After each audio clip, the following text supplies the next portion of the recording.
Hey, what's going on, guys? Listen, I got Independence Hall behind me, serious location for a serious announcement on behalf of the show. COVID cases right now is the time that we're filming, November 12th, 2020. COVID cases are going through the roof in Philadelphia right now, all right? They're talking about shutting stuff down. It's no joke. You guys know this virus is legit, all right? Generally speaking, we have an interview segment and everything like that, trying to connect to the people. That's what we're all about. We love talking to you guys. Unfortunately, I'm trying to go home to Thanksgiving in 2 weeks, so is Dylan. We're trying to keep our family safe. So we made a house call to decide to axe the interview part for these next 4 episodes. I know it's gonna be kind of off the formula a little bit and everything like that, and I'm sorry about that. That's not how we intended to finish this trip, but given the circumstances of the city right now, we really didn't have a choice. Thank you guys for listening, cooperating with us, and I hope you can enjoy these last 4 episodes as you would for the previous 11. Thank you guys, appreciate it. What's going on, everybody? Welcome to LV Eats World. I'm Logan. We got Dylan behind the camera, and a mere 5 minutes after we just got done with episode 11, we're out here shooting episode 12 over at Campo Steaks. Now, it's been a while since we've gone to a mom and pop shop on this show. I don't know if you guys have noticed or not, but the last 4 episodes we've done have all been places that were, late 90s, early 2000s, or even, last year, all right? But Campo's has been around since 1947 slinging cheesesteaks, which marks almost 75 years of business. Now, in case you guys couldn't tell on the location, we got another rivalry on our hands, all right? I'm not talking about Army versus Navy. I'm not talking about Alabama versus Auburn. I'm not even talking about India versus Pakistan. I'm talking about Sonny's versus Campo's.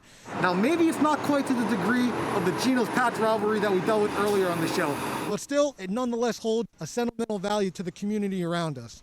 In terms of the steak itself, guys, really nothing too crazy that I could find online. We got our standard Italian roll, cheese whiz, chopped steak. You guys know the deal. Here's what we're trying to find out today, guys. Will Campo's prove that mom and pop shops can still make a splash in an era where there's a bunch of new cheesesteak shops coming up everywhere? We're gonna go find that out. But in order to do that, we gotta go get some grub, guys. Follow me. All right, let's get the hell out of here. Well, you know what? Dylan. Yeah. I just ate at Sonny's like 10 minutes ago. We're running out of time.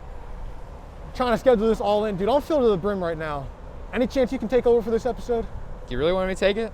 That's not that hard, man. You just talk about a roll, you talk about the steak, talk about the cheese whiz. I've done it, 11 times. You can do it once. That is true. So you down? I'm down. Let's do it. All right, let's do it. Ladies and gentlemen, welcome to Dylan Eats World. Roll the tape, everyone. Let's go.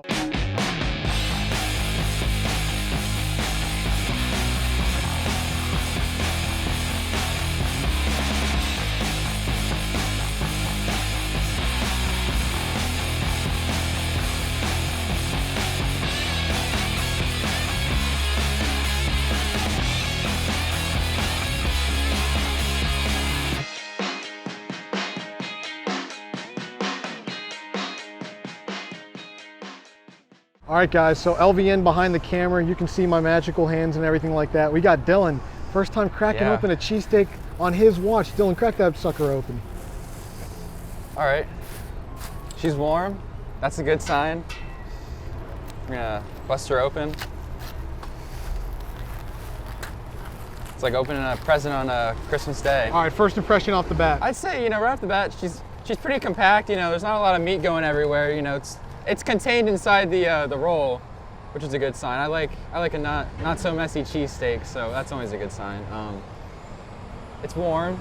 The cheese is obviously on the other underbelly. It's kind of submerged beneath the meat. Is she greasy at all or no? Buns a little greasy. Yeah, the bun's a little greasy. But it's not too bad. How's the underbelly of the bun? Is it like hard at all, or is it like kind of like? It's a little soft. A little soft. All right, that's good. I don't think it's gonna fall apart on me. So. Okay. All right. That's what we needed to hear. So when we went to Sonny's, they had napkins for us, but down here, no napkins. So that's a little disappointing. You figure in like 75 years they'd be able to put some napkins together, right? You think you think they'd have that figured out? But we'll figure it out. We'll be all right. We'll make do. We'll gotta take the first bite of the meat, as we do on the show. Yeah, for sure. All right, so I'm just gonna take it. It's chewy. Nothing really stands out to me right now. She's steaming though? She's okay. Warm. All right, that's good. Nothing's really sticking out to me. It's not blowing me away, but it's also not, not that bad. Just kind of mediocre. But I'm gonna take a first bite. There's already some cheese whiz on my hand, so let's try a bite.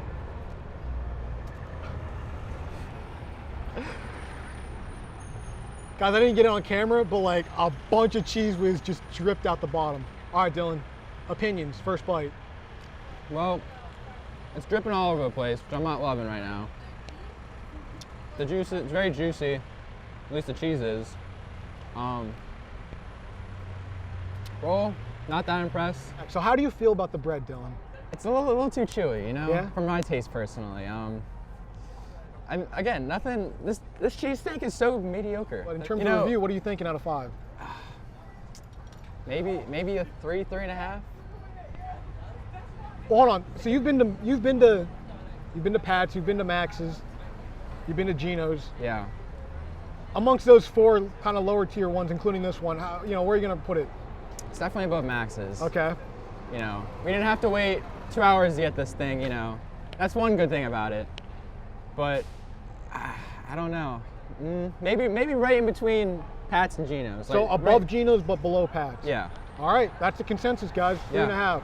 So yeah, so off camera, you know, I mean, we are allowing it to be Dylan Eats World for this one episode, but in reality, come on, you guys know who runs the show. I'm sorry, but I had to give Dylan some pointers because, you know, he's kind of new to this whole cheesesteak review process. Guys, this roll was like, it was really chewy. Like it doesn't, you want a good roll, it melts in your mouth. This one, it's like, it's not like bubble gum, that'd be an exaggeration, but you're definitely chewing this down, you know.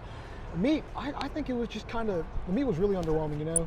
Nothing really stood out about it, and it was just very plain, you know. I don't think the cheese whiz was really like melted in there all that much.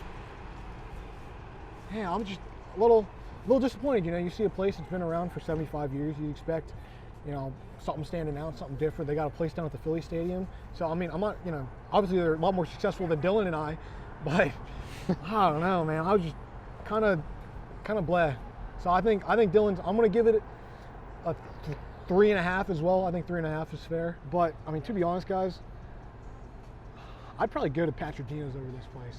And those were 3.5s, but those were like middle of the road, like almost bare minimum 3.5s. So to say I'd pick those over this place and to give it a 3.5 wouldn't be fair. I think it's definitely better than Max's because Max's was just not good. This is like bearable. It's not horrible, but it's bearable, all right?